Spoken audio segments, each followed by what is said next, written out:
Ito guys, ito yung bihira na lang. Bihirang prutas. Ano yan? Ano yan sa tingin niya guys?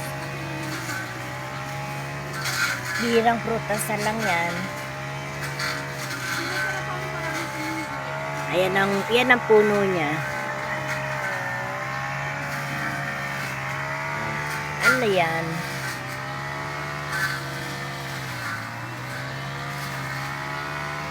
Masarap kaya yan guys. Ayan. Ito siya nung hindi pa nahihinog.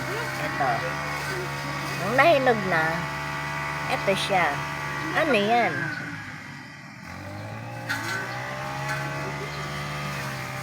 Tamis-tamis yan guys.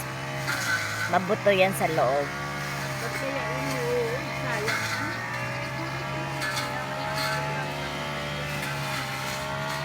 Ito yung puno.